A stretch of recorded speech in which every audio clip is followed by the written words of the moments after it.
Traveling all night to pay my bills. Lord knows that. What's up, guys? It's your boy, Mr. I-240. I'm back with another episode on this lovely Friday in the M-Town. And no, not Minnesota. I'm from Memphis. But I'm back with another episode today. This episode will be kind of entertaining, light jokes. Now, the last one was kind of personal. It let some steam off about a situation that I ain't like. But, you know, hey, this was more about, if you checked out the page today, this episode is more about the Royal Rumble. Man, why my head look crooked? My bad. Can I see the drip? Yeah, man. I got my red Vans on right here, but I ain't for show them. But anyway, I just want to tell y'all, like I tell y'all every day, I appreciate the love that I've been getting from y'all.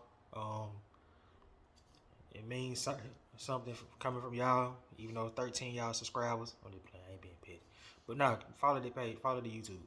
But for real, just want to tell y'all, I love y'all. I really appreciate y'all. You know, y'all might not support the videos, whatever. Y'all, at least y'all support the short. Every view and every like count. So it just shows me that I'm doing something right, and y'all tuned in. And I'm gonna just keep on going at it. Most of all, just say, comment, subscribe, hit that notification button. This episode is gonna be kind of entertaining, light jokes. You know, I got 3-4 episodes lined up for y'all.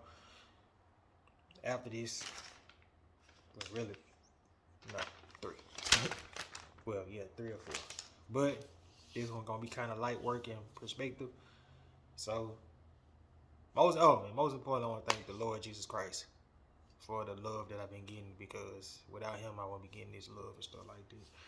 You know, so I gotta credit Him most important at all these, because I've been through a lot this year, and I'm getting confident with everything that's going on with me. So if it weren't for Him, I wouldn't be here. You know what I'm saying? So, you know, just make sure y'all thank Jesus most important. You know, outside of family members, friends, family, most importantly, just thank Lord Jesus Christ. If you believe in Him. If you don't, then that's on you. But if you do, it's cool. But most importantly, just be thankful and just remember who wakes you up every day. Because you could not, you know what I'm saying? So, think about that. So, with all that serious talk out the way, if y'all checked out the page today, this episode is called the Royal Rumble. So I picked out 6 Royal Rumbles with moments and, you know, highlights and stuff like that, or whatever. I don't say highlights, but stuff like that. Just to talk about these are not my top. Well, a few of them quite my favorites, but some of them not really quite my favorites. Especially the first one. The first one I want to talk about is Royal Rumble 1995. Now, the pay-per-view overall was kind of like subpar. In 95, wrestling was kind of transitioning to the reality era, trying to transition out the gimmick era. So, I think that with that card, it was Bret Hart versus Diesel, which ended in a double DQ from, I guess, due to the interference of Bob Backlund and Owen, which was a good match. It just had a bad finish. And I think it had like a decent match between The Undertaker and RS. You know. And of course, I don't remember all the other, I'm just naming the highlights of it. And also, you had the match. The reason it's called the Royal Rumble, I'm actually talking about the match, but I'm just talking about the build up that lead up to it. The actual Royal Rumble match. Now, the prize was the winner gets Pamela Anderson Lee, when she was fine back in the day, to walk out with them. Now, you would think like they had some legit contenders for like the looks department for her to walk out with. But it really wasn't that much. And it really wasn't that much star power to, if you really look at it. So, the stars of the match was probably Lex Luger, British Bulldog, and Shawn Michaels. Then, now, them the 3 guys I can actually see her walking out with. Luger, Bulldog, and Bret. Because they're nice looking dudes and whatever. But, let's be honest. That Royal Rumble was built for Shawn Michaels to win. You know, they start. You know, y'all say that they started building Shawn Michaels in '96. They really started building Shawn Michaels in '95. It was built for him to win. Who she gonna walk out with? Bastion Booger? I mean, she could have walked out with Smoking Guns, but they didn't have that appeal. Maybe Crush, but you know, Crush just want that. He was just that blue collar worker. And then on top of that, you gotta think like, if you look at the match, it was so whack. That call was so whack. Vince had to make it quick. Cause there was all type of guys in there. All type of guys that you knew that wasn't gonna win the Royal Rumble. And then you knew the match itself was built around Bulldog and Michaels. Cause it started with them two and finished with them two. So Vince was looking for a good looking guy, young, charisma, fresh, to move to the next generation to go to WrestleMania. And it was only built for those two. I mean, yeah, like I said, you could have threw Luger in there, but the rest of them guys, then they had, I think if y'all saw the beginning of the paper, I think when she arrived, all the guys chasing the cars, and she just looked at them guys like, you know I'm not walking out with you. Like, it was that bad. Like, I watched that Royal Rumble, like, that what made me call the episode when I was at my grandfather's house washing clothes or whatever. I'm watching, I was like, man, that Royal Rumble match was that bad. Like, it was destined for Shawn and Bulldog to win. And unfortunately, Shawn won. You know what I'm saying? Then you had the crazy finish where Bulldog thought he won, but he didn't. And Shawn Michaels hit him from the elbow over the top. Oh, she could have walked out with Owen too, but Owen was married, so I don't think Owen really cared about that.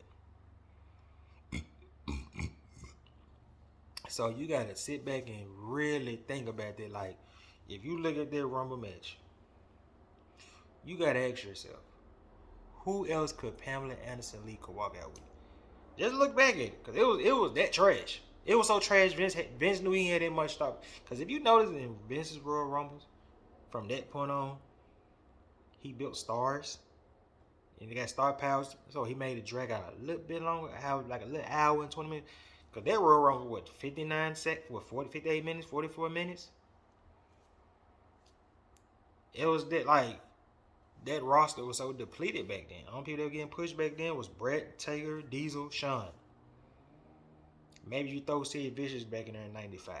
You know what I'm saying? Like, those were the guys that was getting the push.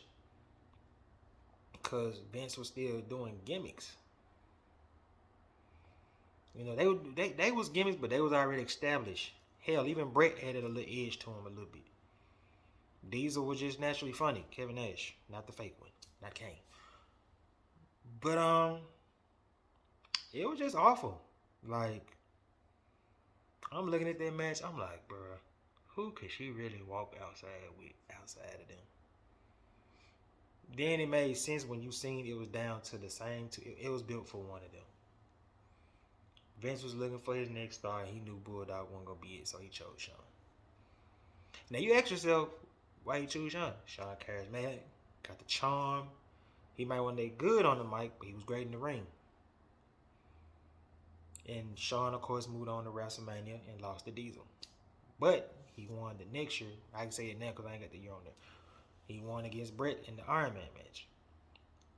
So it just show you that particular, that 96, you can kind of like, okay, cool. 96, you can kind of toss it up a little bit, but 95 was definitely built for Shawn to win. Hell, I'm surprised Shawn didn't win the belt at WrestleMania. If you look back at it and think about it, I'm surprised Shawn did not win the belt at WrestleMania. Like, man, that Royal Rumble was awful, bro. Like, that junk was just mild sauce trash. Like, nah, bro. Like, so, of course, that's it for that Royal Rumble there. And plus, it wasn't no special moments in there. Let's just be real. That junk, you can put that Royal Rumble in the microwave and just like that, it was over. Like, that's why I had to make this the first topic, because it was that Awful. Not the pay-per-view itself. You know, Brett and Diesel was good. Undertaker one night put on a decent match. I don't know the rest of the card. But the match itself was that bad. If I gave it a grade, I'd give it like probably a D minus. And the only reason I want to give it an F because of the it started. They built it up right from the first two, not Diesel, Bulldog and Shawn back to that. So they made it kind of, luxurious. But this is why it should have got it. This is where it should have got F. Because they just didn't make it longer, prolong, or give it like a good 3-4 minute suspense of who gonna win. It was just like, okay, man, Shawn Michaels elbow, Bulldog over the top. And I just feel like there was a lack of respect for the Bulldog from Vince, but I'm not the booker. That's just me. All right. So, now, a Fire Royal Rumble I do want to talk about is 2002. I think you had, who was on the card? I know Rock and Chris Benoit. Not Rock and Chris Benoit. Rock and Chris Jericho. Flair versus Vince.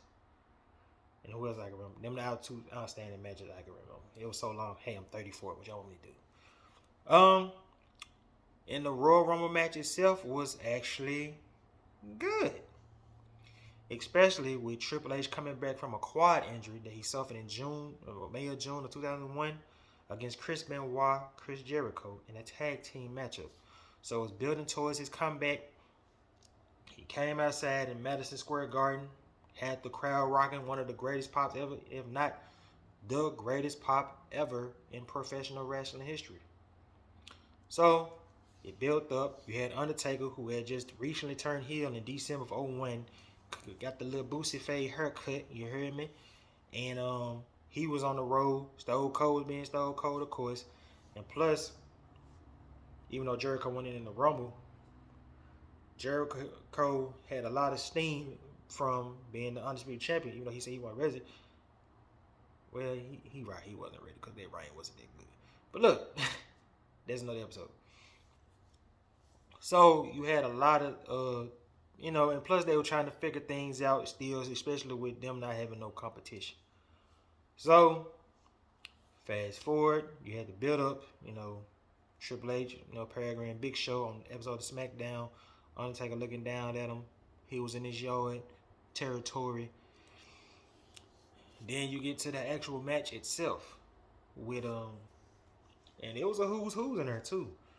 You had Mr. Perfect, Godfather, Kurt Angle, Hurricane. Was Billy Gunn in there? I think Billy Gunn was in there. Stone Cold, of course. Kane, Big Show. That's half of the Royal Rumble right there. I'm not going to put out a picture in there. But you get my point.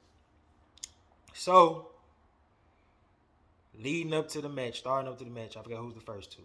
But I know I get down to Undertaker. I think he eliminated both Hardy Boys first. And then he was distracted. And we got this infamous moment right here by my boy Maven with the drop kick. Shout out to Maven. Drop kick him over the top rope. He set the tempo. And fun fact, I think maybe I saw a comment or a video. Maven was like, he was actually surprised that they wanted him to limit the Undertaker. And he made sure that they would, they wanted to add some spark to it. So, he eliminated the Undertaker. I think rolling. I think Stone Cold, I think Kane and Big Show had their moment. I think where Kane eliminated the Big Show, who's the battle of the big man, they had their moment. And then I think a couple of returns was the Godfather, Mr. Perfect. But then I think Stone Cold got in. Then after a while, Triple H got in. They going at it. Then you got the infamous moment right here with the Hurricane trying to choke slam both of them. And they looking at them like, bro, what you doing? And they both throw them on the top rope. So, and Kurt Angle's performance was actually good. A lot of people don't talk about Royal Rumble performance, but Kurt Angle performance was actually good. It was very good. And so while they're going on, the Mr. Perfect Pop, he came out, he did his thing. I think he was down to the last, I want to say 5 or 6. Then I think he eliminated Austin, or Austin eliminated him. I know Austin got eliminated. Then of course Booker T. Ah man, that was his first jaunt. It was crazy. The boy did the spinner Rooney. Crowd went crazy. He got eliminated too. Then after a while, it's been so long I gotta watch the whole match. Then after a while, it was down to Triple H and Kurt Angle. That guy was a little suspense. Kurt Angle thought he eliminated Triple H, and Triple H won the Royal Rumble. Made his return, infamous return. Then of course later on, 3 weeks later, in No Way Out, he put his number one contendership on the line against Kurt Angle. It was due to the storyline of him and Stephanie on screen. Relationship was broken up because y'all know they got married in 03. Or no, 03 or 06. One of them. So, it led to a historic event for Triple H. Well, if you be honest with you, I think it was kind of built for him to win, to make his infamous return, stuff like that.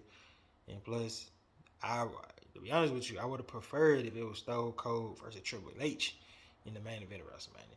And here's the reason why. Because you remember, when Triple H got injured, Stone Cold was like, to hell with him. I don't care about him. All I care about is this title. And Triple H was dead weight. So I think they would have had a better build-up with him versus Stone Cold versus him and Jericho. And the reason I say him and Jericho, because him and Jericho had a love-hate relationship. And I know y'all read the reports that, Jericho said Triple H didn't earn his respect until he wrestled with the quad. So, you fast forward to that. Jericho beat Austin in No Way Out. He built against Jericho. And to be honest with you, if you look at that build-up and to be real with you at the time, it was just trash. It was kind of lukewarm. It was like, okay, Stephanie, okay, Jericho, they team. Yeah, then you had they match to follow up after The Rock and Hulk Hogan. It was hard for them to get their recovery. It was hard for any match to follow that match. Hogan and Rock should have been the main event. That's a whole nother episode. But there we go with that one. Now, the next one was kind of lit though. Royal Rumble 1994. Whew. Here's why it was lit. You had, if I'm not mistaken, you had Razor Ramon versus IRS for the Intercontinental title. You had the Quebecers versus the Hart Foundation for the tag team titles, where we had the infamous heel trade on Hart because he was jealous of Bret Shine. And it led to they build up towards WrestleMania. I think, to be honest with you, that year, I want to be real, I think that was the most highlighted thing of the Royal Rumble out of everything. It was more highlighted than the stuff I'm going to get to in a minute. But that was the highlight of the Royal Rumble. On how could you betray your brother? You stab him in the back. You're jealous of his shine. And it led to the Quebecer. I think Bret, did Owen take out his knee or something? And Bret still competed in the Battle Royal Rumble. Then, of course, you had a very underrated casting match between Yokozuna and The Undertaker. So, that was a good build-up. Yokozuna being scared, scared of caskets. He probably be this big fat dude, you know what I'm saying, from Asia, even though he was Hawaii, you know what I'm saying, but they made it look good. We was kids when you know no better, but now you look back at it, you like, how they make this Hawaiian dude, Japanese? But you had Mr. Fuji, Jim Cornette, you know what I'm saying, the Cornette camp, building up, trying to bag out the fight, trying to build them up. I think you had Crush on the team. And it was just a good match in itself. I didn't like the finish. That was the only way you could finish because I don't think Yokozuna was going to beat Undertaker straight up by itself. Where you had 15 wrestlers jumped on the main gang, you know what I'm saying, throwing it up. Beat Undertaker down, put that man in the casket. And then Yoko won the match. Then I think the second highlight was when the smoke cleared, started smoking from under the casket. The Undertaker's so-called spirit lifted up, talking about he will return. So he was going to be out of action for about probably like another 4 or 5 months. Well, I think he came back that August, so it's really like 7 months. But yeah, 7 months off, still getting paid, getting lead. I don't know. But then you had the infamous Royal Rumble match. I think, who was in there? Diesel? Was RS in there? RS? Was Razor? I don't think Razor was in there. Um, basically, if you look back at the Royal Rumble, it was good, but it wasn't a lot of moments. Only moments that stood out was when I think Owen attacked Brett again, and then they were trying to push Luke over. Then when they got down to the final two, see, they went at it for like 3 to 4, 5, 10 minutes. They went at it, and then it led to the infamous tie, where I just think in some shape or form, Vince was still trying to push Lex Luger in Brett's spot. And let's be real, from 92 to 94, those were Brett years. Brett was the most over thing in this company. Like, you tried to screw Brett again. Like, you screwed him with Hogan the year before when he won. Well, Brett wasn't even mad that Yoko won, but when you gave it to Hogan, it's like, bro, you screwed me again. Like, I ain't mind giving it to dude. Dude was hot as fish grease. Brett did business. You see what I'm saying? But you gave it to the other dude. Now you trying to screw me with a dude that ain't on my level at all. Can't mess with me in the ring, gear, none of it. You want to make sure that he fit in.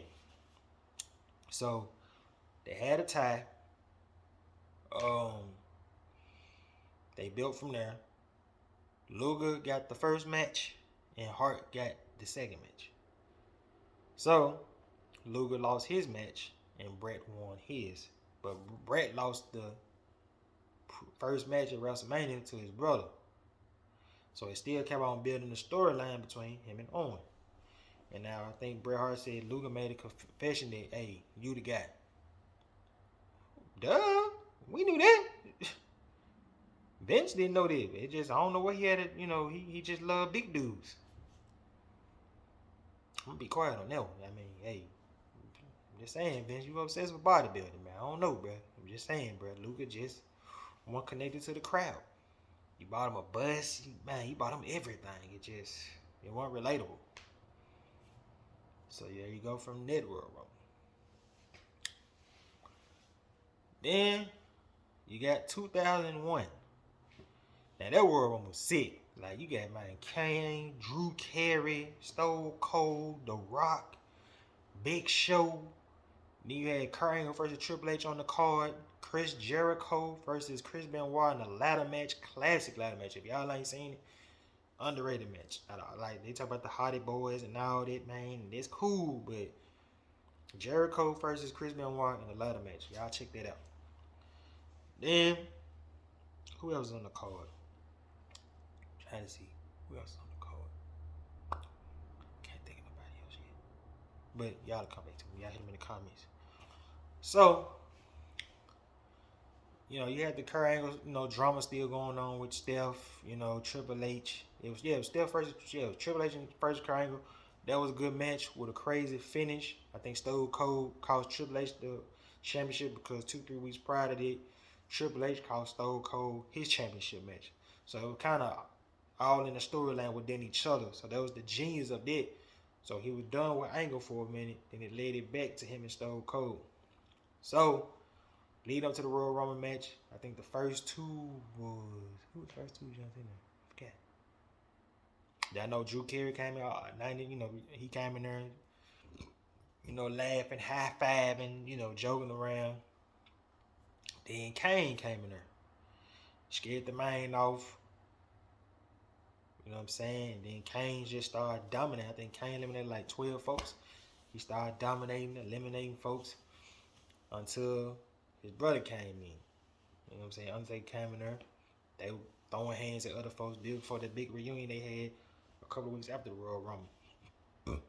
Then Stone Cold appeared, but Triple H hit him from the blind side, attacked him, made him bleed. You know how they be doing it. I'm attack. All right, I'm out.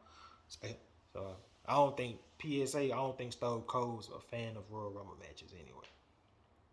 Like, if he entered like number 25, I don't think none of the bigger guys are fans of Royal Rumble. They're like, man, get into the small dudes first. Get into the guys that ain't on my level. Let me enter at 21. Like, when have you ever seen Undertaker enter at number 1? Hell, number 2. You see what I'm saying? Like, I seen Shawn Michaels do it, Ric Flair. But I ain't never seen Triple H enter at number 3. I just think they want a fan of the Royal Rumble match. And I can just be honest with you, I can understand because that take a lot of endurance. You're tired, out of breath, can't breathe. So I can understand that. But back to the story, they back dominating. Then The Rock came out. He landed smackdown, whooping everybody. Hey man, Billy Gunn had a good performance in that Royal Rumble. I thought Billy Gunn could have got his push with the one, cause that was I think he finally found. I thought he finally found his stitch. I think they could have did a Triple H versus Billy Gunn feud in 01. To be honest with you, since he kicked him out of DX and there was a lot of personal tension between them, but that's here and there.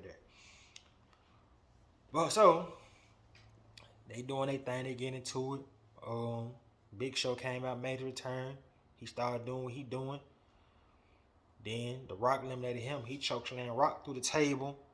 Then Rock laying out on the table. Then when Stone Cold got back in the ring, I think it was down to 5 or 6 guys at that point. Yeah. I think it was down to Billy Gunn, Undertaker, Kane, Rock, Stone Cold, and Billy Gunn, if I'm not mistaken. So, at the way everybody started getting eliminated, then I think The Rock got eliminated. After that, Kane eliminated The Rock. He was down to 3, then it was down to 2. Had a nice little suspense to it. Stone Cold got the chair. Now, I think he came with the stunner. Then he got the chair. Hit him with the chair, clothesline, Stone Cold going to WrestleMania after his infamous return from his neck injury or his accident where he got written off. But he won the Royal Rumble. Shortly after that, Rock versus Austin happened. I feel like it should have been Angle versus Austin because at that point, Kurt Angle was more over than The Rock to me, personally. I love The Rock, but I understand Houston, Texas, money, tickets, beer, wings, bull horns. I don't know, but you get my point. So they need a nice build up. Yeah, I think on that card you had Undertaker, Triple H, Hardy Boys, the Gimmick Royal Battle Royal. I watched that one at the crib. So I remember almost that whole card. You got Triple H hardcore match with Raven, Big Show, and Kane. So that was a good card. But this ain't WrestleMania. So that was a nice, a lot. Man, I think about it, a lot of these just kind of slick return, or you just know it's built for that person to win. Except 2008. That's the next one. 2008 was in New York City, where you had the infamous underrated classic match between Jeff Hardy versus Jeff Hardy. Jeff Hardy versus Randy Orton, my bad. Randy Orton had punched his brother in the head. Him and Jeff got into it. And then the weeks prior, Jeff was Intercontinental Champion, so Randy was acting like he wanted to become a double champion. They got into it. He laid Randy out on the little Titantron thing, whatever you want to call it. Jeff climbed from the thing, hit the Swanton bomb. Then I think the week after that, or the week before that, I think it was the first episode of Raw, weeks before that. Jeff had the infamous moment with Umaga where he hit I ain't gonna make the mistake that Jerry the King Lawler did. He called it the Swanton bomb, where he hit him with the whisper in the wind that kicked that thing up between him and Randy Orton. That was a good one. And then I don't remember that much of that card, to be honest with you. I really don't. I just remember that match. And I don't know who's really. I don't even know who's World Heavyweight Champion at the time. Who was World Heavyweight Champion? Oh, Edge. It was Edge versus Rey Mysterio. That was a great match. Great match. Great build up using Eddie. Eddie. Especially using Vicky and Rey history. Their chemistry was great. She was the good villain. Rey was the anti. Vicky, what you doing? So that was a very underrated storyline, very underrated match, and everybody played their part in it. Then it leads to the Royal Rumble match. Who else did y'all think? Kane, Big Show, not Kane, Big Show. Was it Mark Henry? Mark Henry. I remember they had the infamous moment between the note. What's that movie?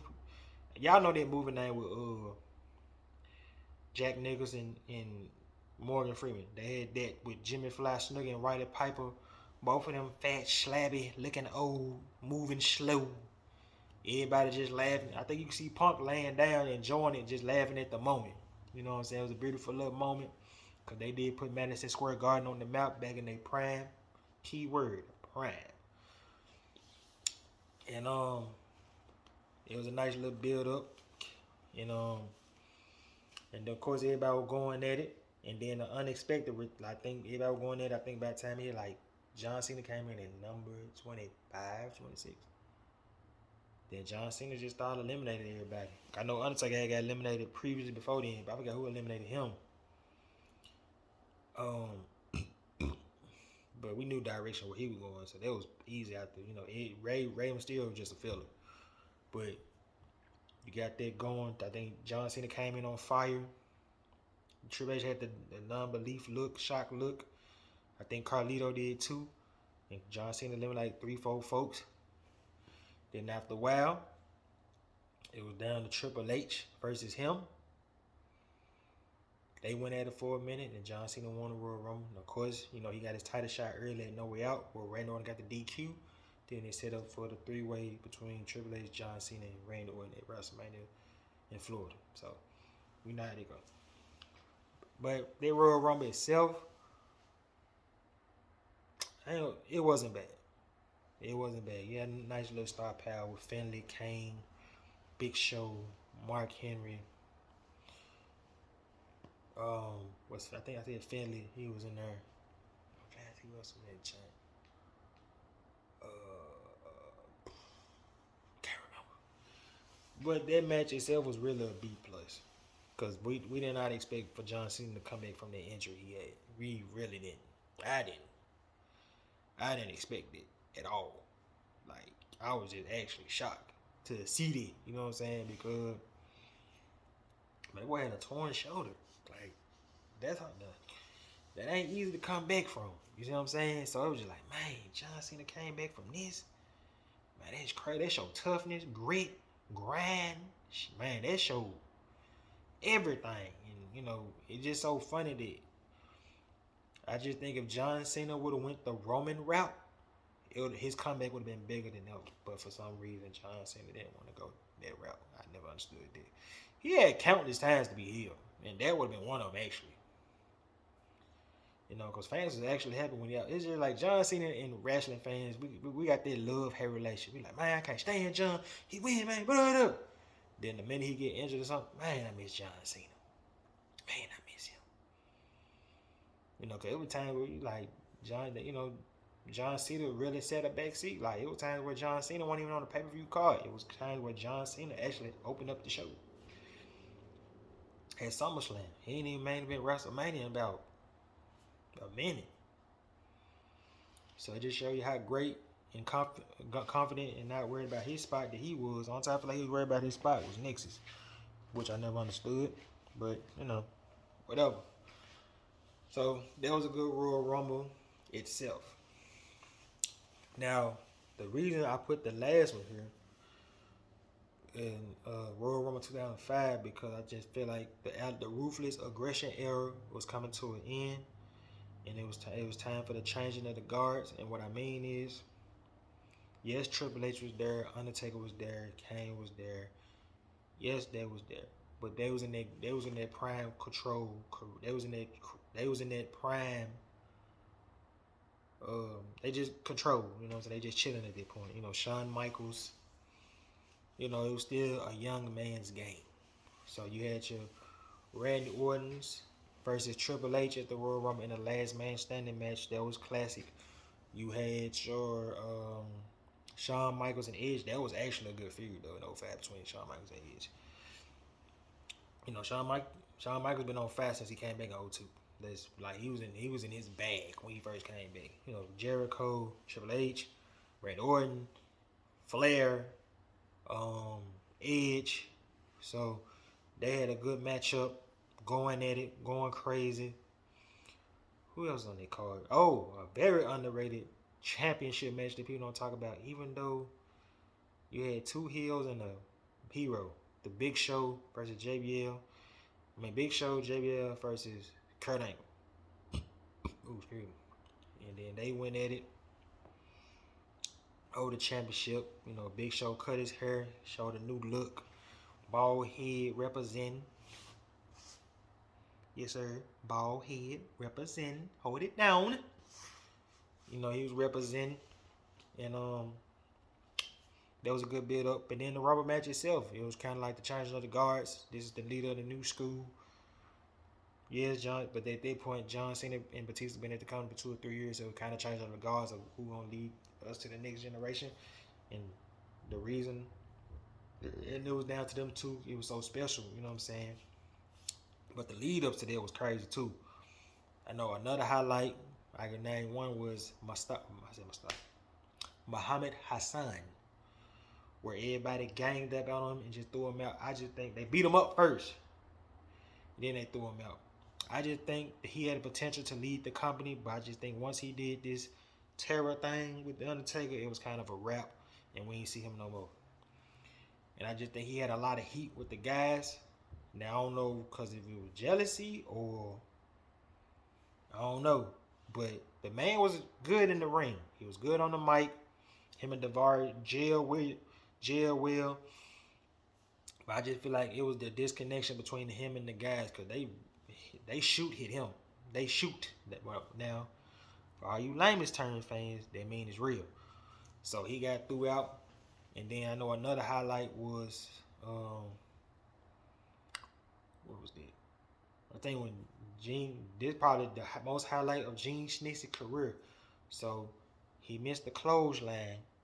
Then Paul London duck came back, clothesline the hell out of him, and the man did a backflip. And what else the highlight of it? Can't remember. I know Benoit and Eddie, it was a lot. They were on special. Then you had Vince walking out the ring, broke both his legs. Boy, if that ain't a sign that you need to retire, I don't know what is, dog. It was time for you to retire. So basically, they were trying to gimmick the tiebreaker between Bret and Lex, except Vince came out there and said, restart the match. John Cena and Batista went at it. Cena injured his leg, but he wasn't broke. Batista went on, and it led to him and his storyline between Triple H. Where Triple H thought he still had him in his back pocket. And then, John Cena going towards JBL, and both of them became champions, and they was the leaders of the new school. Coming from that Royal Rumble, that was crazy. So, hey, I'm recording this episode if I go to SmackDown in a few hours. I wasn't going to record, but I got to keep, like I said, I got to keep following it. Got to keep a foot on the gas. So, like I said, love Jesus, love God, love it. Man, love your family, love everybody. So, with that being said, man, I love y'all and I appreciate y'all and I'm out. Yeet.